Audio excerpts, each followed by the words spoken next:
Me siento un poquito extraño de estar tratando el tema de la muerte de Cristo fuera de tiempo, es decir, como que ya pasó, ¿no? Hubiera sido muy bien hablar de esto en Semana Santa o en la preparación para la Semana Santa tal vez, pero ahorita que estamos en este mes de mayo, estamos más bien enrumbándonos hacia el Pentecostés, ¿no? El día 20 de mayo será el domingo del Pentecostés. Dios mediante será la fiesta fuerte de aquí en la iglesia cuando celebraremos el cumpleaños de la iglesia el día 20 de mayo. Ojalá que podamos tener también el bautismo el día 20 de mayo, hacer la fiesta de bautismo. Si alguien, ya tengo al menos una persona que me ha dicho que quiere bautizarse, entonces hay una persona para el 20 de mayo y podemos incluir a más. Este es el momento que alguien más puede también incluirse para ser bautizado en el día de Pentecostés. Pero yo creo, de alguna forma, este tema de la muerte de Jesús es para tratarse a tiempo y también fuera de tiempo. No necesariamente solo en la Semana Santa, es el tema que le da vida a la iglesia. El tema de la muerte de Jesús es el tema que debe ocupar toda nuestra reflexión a lo largo de todo el año, porque es el tema del Evangelio. Y todos los relatos de los Evangelios, Mateo, Marcos, Lucas y Juan, desembocan en esto. Y no es una cosa que se trate a la ligera. No. En todos los Evangelios, la muerte de Jesús ocupa un lugar primordial, central.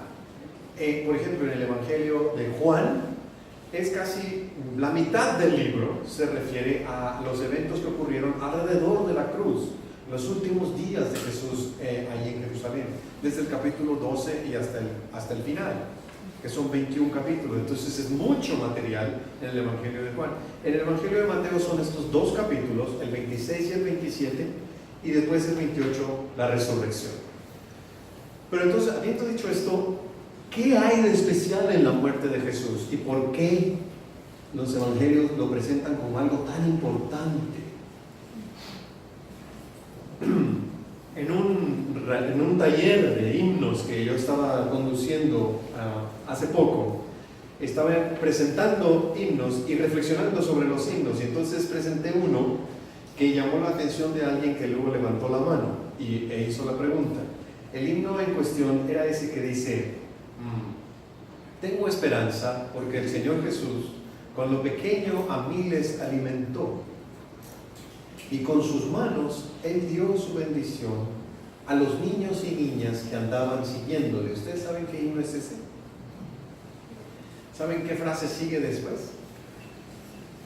Dice: con sus manos Él dio su bendición a los niños y niñas que andaban siguiéndole, y por el mundo entero su sangre manchó la cruz. Ella levantó la mano, dijo: ¿por qué? ¿Por qué hiciste eso que dice que en la estrofa dice que Cristo hizo tanto bien, ¿no? Multiplicó los panes, los peces, ¿verdad?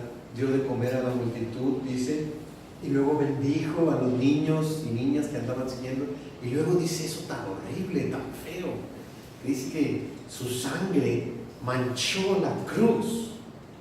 No queda, decía ella, ¿no? Es otra persona, ella levantó la mano y hizo la pregunta. Me impactó la pregunta, ¿no? Para mí era algo tan obvio, ¿cómo que no? ¿Por qué no queda en la estrofa? Porque el libro tiene varias estrofas, y esa es la estrofa que se refiere a Jesús, ¿no? Hay otra que se refiere al Espíritu, otra que se refiere al Padre.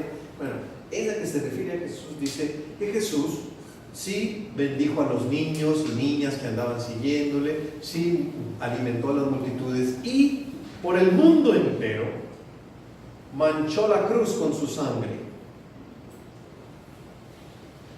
Bueno, es porque esa pregunta representa la inquietud de algunos cristianos de mirar el Evangelio solamente cuando Jesús estaba vivo, y que el Evangelio está en las cosas buenas que hizo Jesús.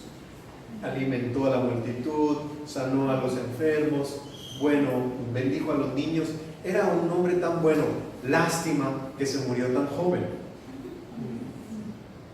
Y su énfasis es solamente en el trabajo que hizo Jesús mientras mientras vivió. Hay otros cristianos, a diferencia, en los que lo único que Jesús vino a hacer, ¿verdad? Es como los del credo, ¿no? Lo que decimos en el credo, que Él nació, fue concebido por el Espíritu Santo, nació en la Virgen María, y luego ya se fue desde el pesebre, así, directamente a la cruz. Y no hizo nada en medio, ¿verdad? Y que lo único que Jesús vino a hacer al mundo es morir. Ese es otro extremo de los cristianos que al hacer el himno que yo hice, que mencioné, a lo mejor en la estrofa sobre Jesús solamente dirían: tengo esperanza porque el Señor Jesús murió por mí, y punto. Tengo esperanza porque el Señor Jesús lo que hizo fue venir a la tierra a morir. Pero ahí tendríamos el problema de que Mateo, Marcos, Lucas y Juan levantarían la mano y dirían: pero es que también hay otras cosas que hizo, ¿no es cierto? Hay bastantes páginas de material de cosas que Jesús hizo antes de llegar a la cruz, ¿no? Entonces me jalo los cabellos y digo: ¿qué hacemos? Porque por un lado hay cristianos que no le miran importancia a la muerte de Jesús, que solamente la muerte de Jesús es como, pues, lástima que lo mataron tan joven, tantas cosas buenas que tenía planeadas hacer, pero mira, lo interrumpieron, como si la cruz fuera la interrupción de su ministerio, y solamente.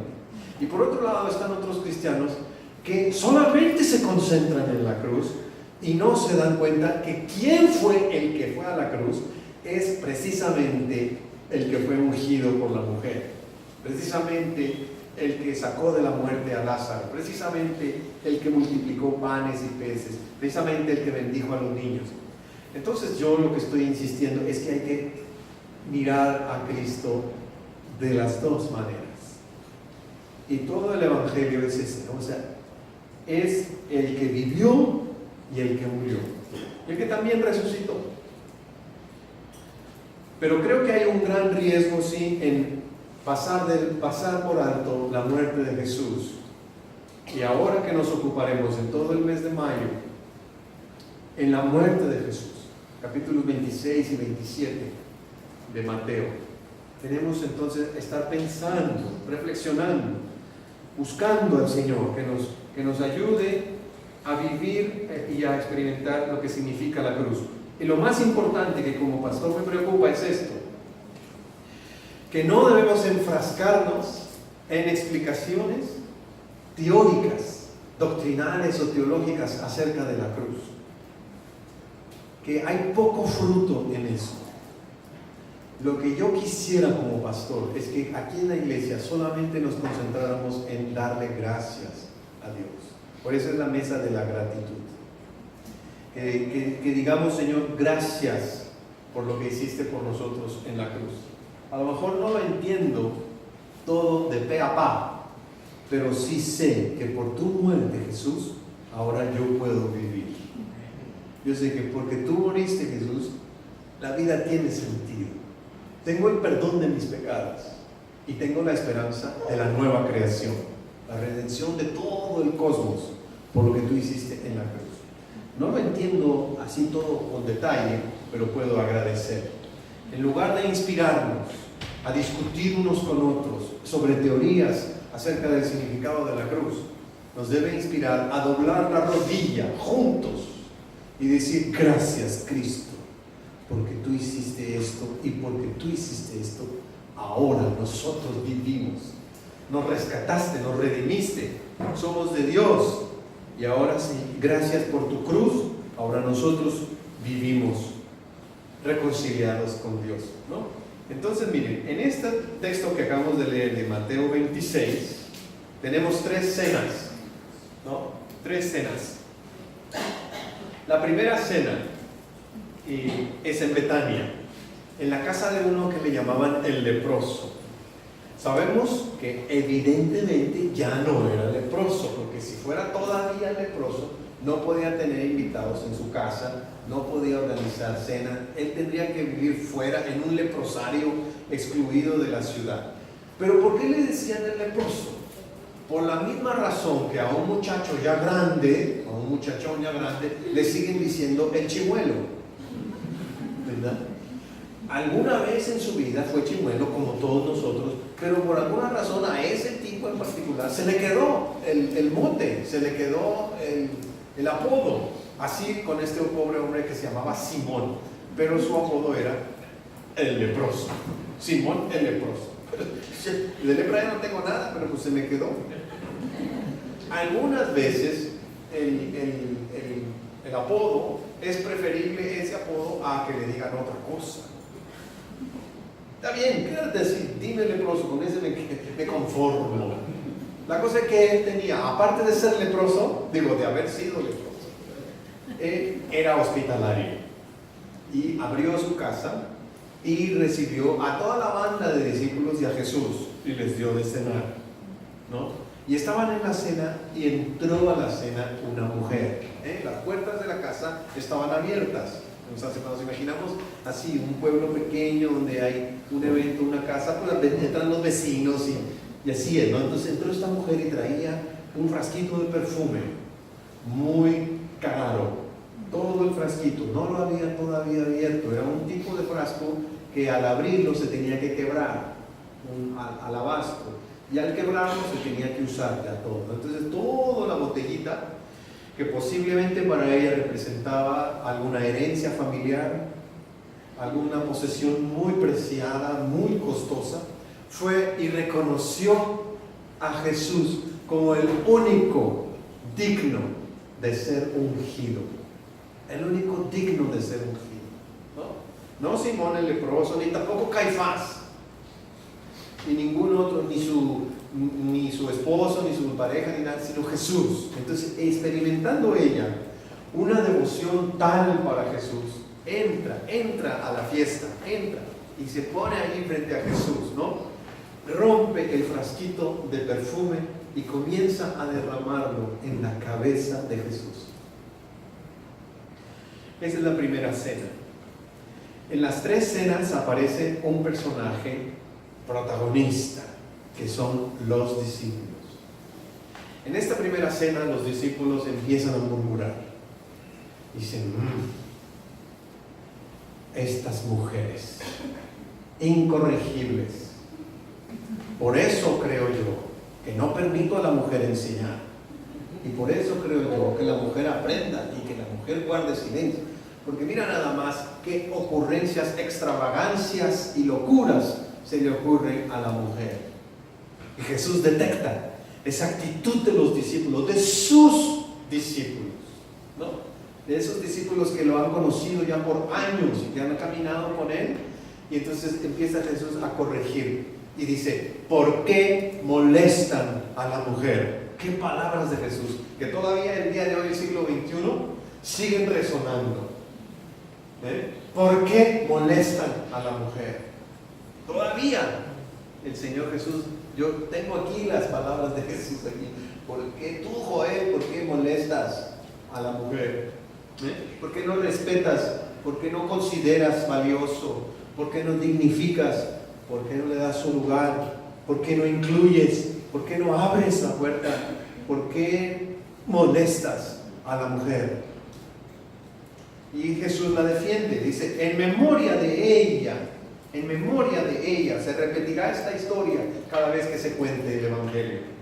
En memoria de ella. No tenemos el nombre de ella, pero ella pasó a la historia así, como una que pues dijo, declaró, confesó, publicó, estipuló que Jesús es el Mesías, el ungido, porque lo ungió. La única vez que Jesús fue ungido, ahí por una mujer con perfume en la cabeza. Ahora, cuando por alguna tragedia se nos quiebra una botella de perfume en la casa, a todos nos ha pasado, pero una vez que me pasó a mí, aparte de que fue difícil después reconciliarme con mi mujer, pero el aroma duró varios días. Fue difícil sacarle porque son perfumes muy fuertes, ¿no? Muy fuertes. Entonces yo estaba buscando, estaba todo oscuro, tempranito en la mañana. ¿Quién sabe qué estaba buscando ahí donde están las botellas de perfumes y todo? A lo mejor estaba buscando mi propio desodorante o algo, ¿no? Y entonces se quebró, ¿no? Y estaba toda casi llena. Un Burberry. Ya saben, caros de mujer, ¿no? Y entonces,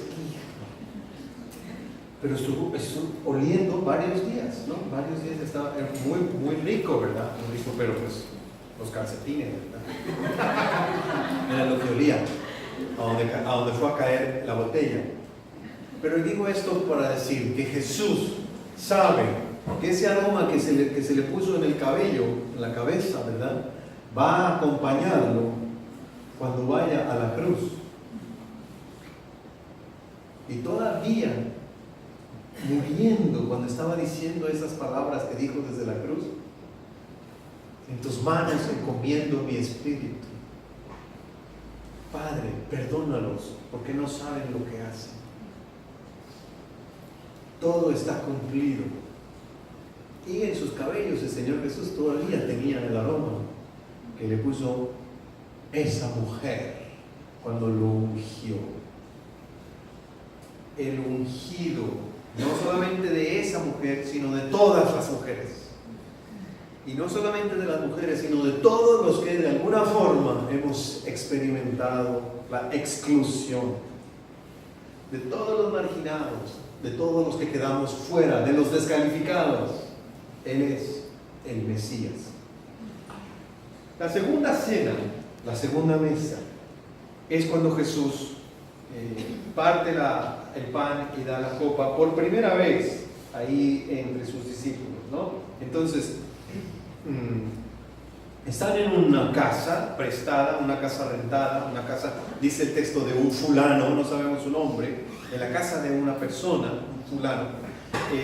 Están celebrando la Pascua y era un buen grupo, Jesús, sus discípulos y aparte todos los acompañantes de los discípulos de Jesús, entre los cuales había hombres y también mujeres.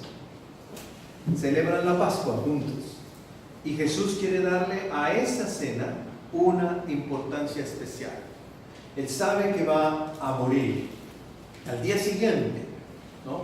Y entonces les dice: este pan, toma el pan, este pan es mi cuerpo. Y después la copa, esta copa es mi sangre. Y está dada para el perdón de los pecados.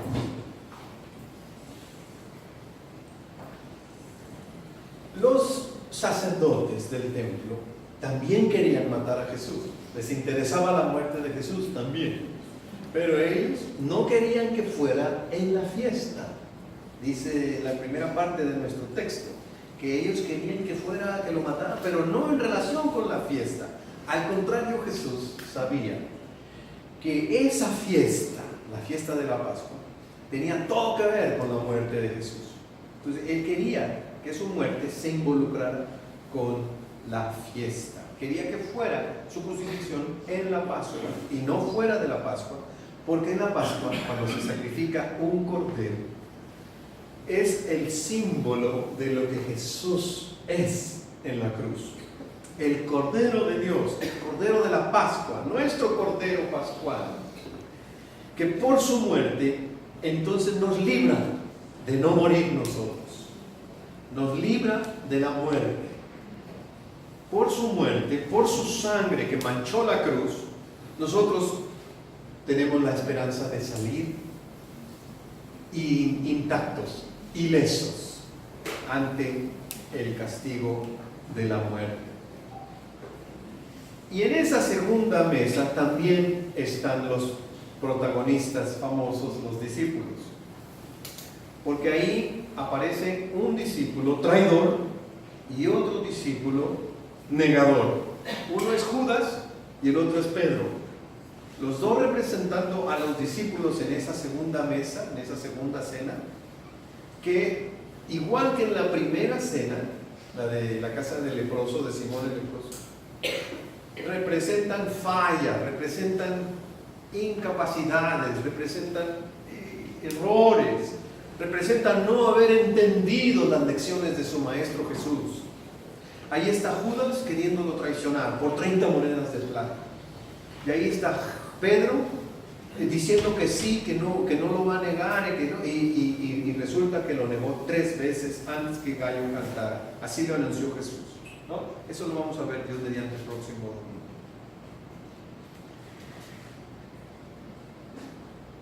Pero en esa circunstancia de discípulos fallidos, de discípulos imperfectos, de discípulos con errores, el Señor Jesús de todas formas les da el pan y la copa. No espera Jesús a que estos discípulos sean perfectos. No espera Jesús a que ellos ya hayan superado sus errores para darles el pan y la copa. No. Jesús, en su condición de imperfectos, en su condición de indignos, en su condición de traidores, de negadores, ahí les da el pan y la copa. Es importante ver que esa segunda mesa, la mesa del Señor, ¿verdad?, se da a discípulos traidores, a discípulos pecadores, a discípulos imperfectos, a discípulos débiles, a discípulos miedosos, a discípulos que tienen pleitos, que tienen rencillas, que tienen divisiones, que tienen dudas, que tienen miedos. A nosotros el Señor nos da su pan y su copa. Y luego hay una tercera mesa, que solamente es una mesa de invitación. Es la mesa del reino. Es la mesa que dice Jesús: volveré a comer esta cena con ustedes solamente en el reino. Es una mesa que no aparece en la historia, no aparece en el texto y que todavía no se ha dado. Es la mesa del futuro, es la mesa de la esperanza. Pero lo más maravilloso es que en esa tercera cena también son protagonistas los discípulos. O sea que en esa tercera cena también estamos invitados nosotros a participar. A pesar de ser los que molestamos a las mujeres, los que traicionamos y negamos a Jesús, todavía el Señor nos contempla para formar parte de ese banquete del reino.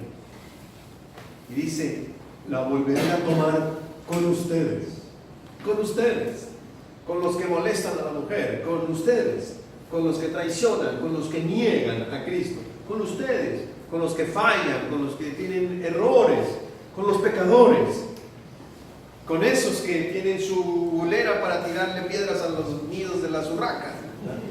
Pues con ustedes yo voy a volver a tomar la cena. Estamos invitados a pesar de nuestra indignidad, de nuestra incapacidad y de nuestro pecado. Lo que suena en estas 3 cenas es la gracia de Dios. En la cena en casa de Simón, el que era leproso. En la cena cuando Jesús partió el pan por primera vez y pasó la copa diciendo que era para el perdón de nuestros pecados.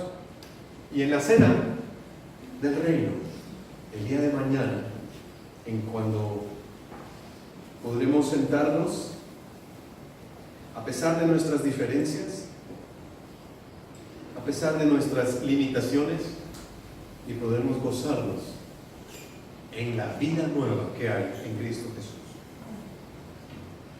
Vamos pues a tomar nosotros la cena del Señor el día de hoy, simbolizando de esta manera nuestra fe en Cristo Jesús. Amén.